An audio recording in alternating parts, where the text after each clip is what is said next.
Two GPUs, a test bench, and a native 1440p monitor. ROBATTLE is back. ROBATTLE!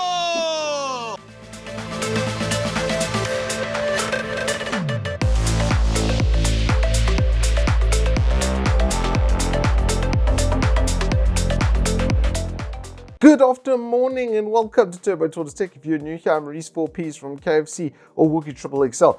I've got the RX 7600 and RTX 4060. I've had them on the test bench for 10 full games and a complete inspection of all of their various bits of technology. And what a dead heat this pretty much is. On price versus performance right now, this is the closest we've been, especially in the mid-range, probably since like HD 4870 and RTX 20 it would have been GTX 280, sorry, GTX 260 and 280 launch. The HD 4850 and the HD 4870 were basically neck and neck. And on the price versus performance, it was the tightest it's been. And that was 2008. And this is now the closest I've found these two Goliaths of GPU technology next to each other. And the two GPUs that we have over here, the Sapphire and the MSI, are very, very, very similar indeed. So we're going to go through that physical setup as a primary. So we've got, like I said, the RX 7600 Sapphire Pulse OC, and then we've got this here MSI 4060 Gaming X, which is like their top before ultra premium kind of graphics card and finish, and it's kind of noticeable on the MSI. I would say between the two, it's definitely winning the finish war. But what I want to draw attention to is the inputs for power. Both have a single 8-pin, both are going to be about 180 watt drawing cards, and then both have backplates with pass-through cooling on the back of them. The Sapphire, while it is slightly narrower, it is slightly thicker. It has slightly smaller fans, where the MSI has slightly bigger fans. But the effect of the two is that this one is ever so slightly louder. The fans have to spin just a little bit faster because they're just a little bit smaller. But the actual performance in game and the temperatures and stuff were almost identical because the cooling situation for both of them is almost identical. That's going to be a bullet point of the presentation for pretty much this whole review or this whole ROBATTLE that we're in over here, because they are so close to each other. It's as close as damn it is to swearing. And when it comes to the various technologies that these now support, it's almost identical once again. Compared to previous gen, now Radeon has come up with a couple of things that basically mimic everything that's happening over on Team Green. AMD's FX Super Resolution, we're on 2.2, 3.0 has been announced, and it's going to be basically almost identical to DLSS 3. So DLSS and AMD FX, or Fidelity FX at least, are going to work in almost identical ways. The AMD Link software is now almost the same as NVIDIA Broadcast, and actually the overlay that comes with Game Experience, all kind of rolled into one. It allows you to broadcast directly from the software itself. Then you've got noise suppression, which once again mimics NVIDIA Broadcast stuff. You've got super resolution, which I've had for quite a while, and same thing with DSR factors on AMD. Then you've got smart access memory, which is resizable bar access, which is exactly the same on both GPUs. I mean, it's just one for one as you go through. I mean, even Radeon anti-lag is now a thing. So that mimics now your NVIDIA Reflex. So they're almost identical as far as technology access goes. And I'm very impressed with AMD that they've come up with all of these extra modules to make their product more competitive. I haven't been able to stream through a AMD GPU. I'd love to get my hands on like a big boy, like a 7900 XT or something to that effect, because that's going to give the best gaming and streaming performance overall. And I'd love to see the performance degradation, because it has been a big thing with the NVIDIAs, where they haven't had performance degradation because you can just use the RT cores instead. So there's almost a dead heat between the two. Right now, off the bat, at the time of this recording, you're still going to want the NVIDIA for NVIDIA Broadcast and then those RT cores to do your NVENC streaming, at least through OBS, etc. That's going to be a so much better option right now, because like I said, it uses the new Tensor cores and the RT cores, and then it doesn't drop your performance in game. But now we have to get to the meat and potatoes, the reason that probably a lot of you are here. Let's look at some gaming benchmarks. So for 3D Mark, I focused actually on 1080p to give an overall 1080p raw performance effect, especially with Firestrike. I found it quite reliable with DirectX 11 and older games and stuff are concerned.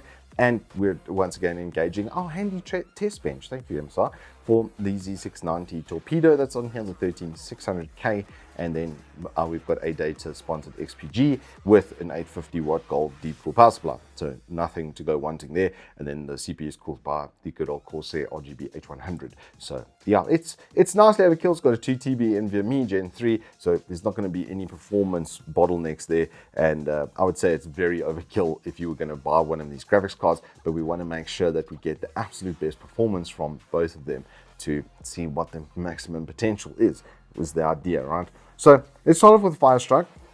You're going to notice that the RX 7600 has got the lead here off the bat, 4% and 6%.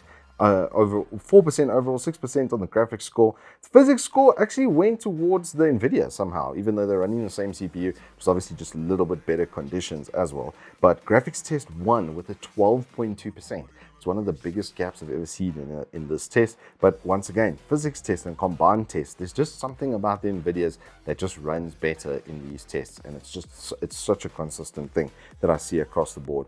And then similarly, when we go over time spy, it is once again a lead, but ever so slightly on DX12 API. So ever so slight lead for the RX 7600.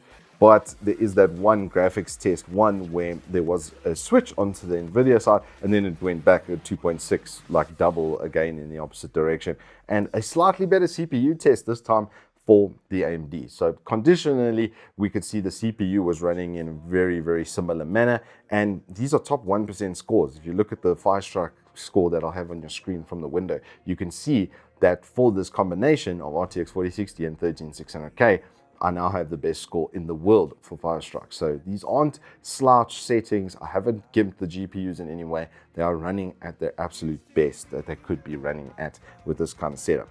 So now we get to gaming, okay? And all of these tests are done on 1440p, and they have the relevant settings in the top of the benchmark over there. But I'm going to go through them one by one because there's something very interesting that happened here that's something you might want to consider before you buy either of these GPUs. So we look at CS, right? There's a 25% performance difference, 270 to 337, both are over 240 Hertz. So not really a problem there. Minimum frames, very comparable, 20% gain though, at least for Nvidia. Maximum frame rate, once again, 26%. Then the 1% lows and such are much tighter, 17 and 16%.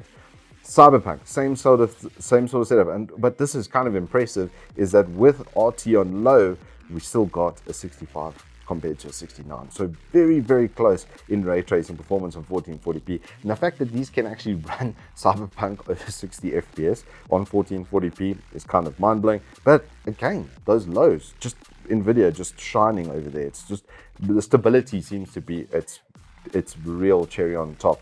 Crisis, same thing, almost a dead heat, a little bit higher on the high end. The one frame is always when it does the scene change, so take that with a pinch of salt because it's when it resets. I'd say the lows were probably in the 30s, 40s for the most part. Then, Dota 2, it almost looked like the data had been smudged because it was so close to each other. But once again, 0.1% low. Just a little bit of stutter coming out of the RX 7600. Can't help but feel it's down to some driver issues over there. Metro Exodus 1440p, we went with the extreme preset because I wanted to see how these guys handle extreme ray tracing, and not very well is the bullet point of the presentation. 31 to 29, 59 to 39, and then 23 and 22, so basically the same, but that peak on that max frame was kind of interesting, but except when I looked at the graphs, then it was clear to me that the AMD was actually more stable overall than the Nvidia over there. Moving on to Vermintide 2, we see another lead for the Nvidia, and now this is a slightly older title and a significantly better result on that 0.1%, nearly a 50% increase, 20 to 30 FPS. Small increases in average once again, almost a dead heat down to the wire. Borderlands 3 and a high preset, which is actually an AMD based game. It's in an AMD, generally an AMD powerhouse area. We see with the high preset, the Nvidia take the lead once again, 26% on the average frame rate, which was kind of nuts. But now, for the first time, they switched positions on the low frame rate. So you can see that there is some inherent stability stuff happening with the AMD driver. And then RDR2, we see more of the same. I'm actually quite impressed with both of these graphics cards that they got a frame rate as stable as that. The minimums on the RX 7600, once again, just being a little bit of an issue for the GPU. Now we take all of that data and we look at the average frame rate achieved, and we do have a 10% on average lead for the NVIDIA. It is in general just slightly faster, especially on 1440p. But the RX 7600 is cheaper.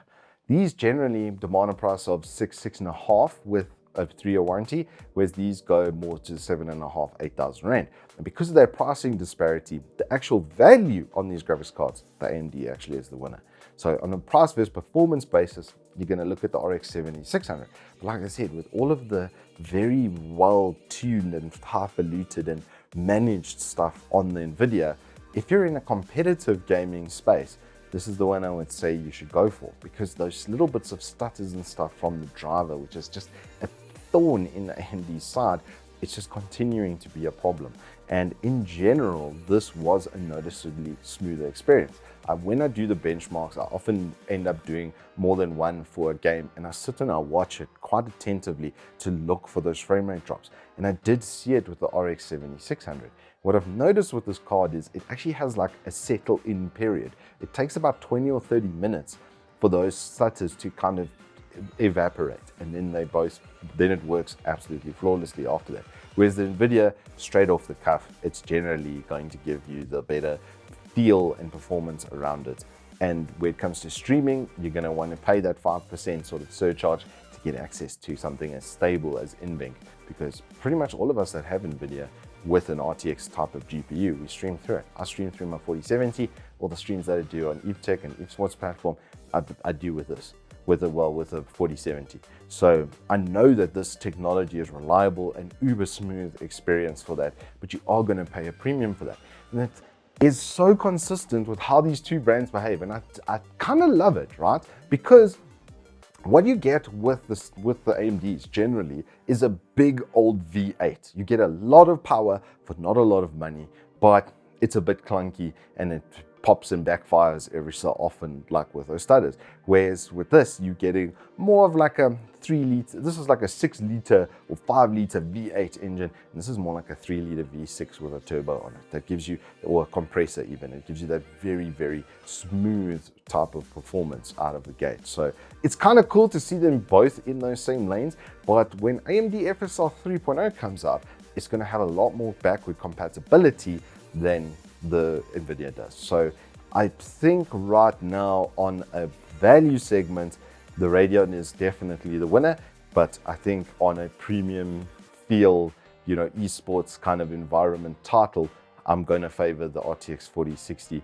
because it comes out at like a 4 or 5% surcharge to get that extra 1% low, and those low frame rates just that much sharper. Anywho, that is all I have for you. We will be doing more 1440p tests. That's going to be the default now on the channel. I'm pretty much done with 1080p, and I think you can see why. Outside of Metro, both of these graphics cards are perfectly capable of getting 60 FPS, even in games like Cyberpunk, where I didn't, like my 2070 Super could barely run it on 1080p 60 with the RT line. It barely got to 60 FPS. These things now with the exact same setting are getting 70 frame rate. So I think 1080p is a done and dusted resolution. I'd love to hear all your comments or your thoughts about that in the comments down below. And until next time, hope you guys stay safe, keep well, and I will see you on the flip side.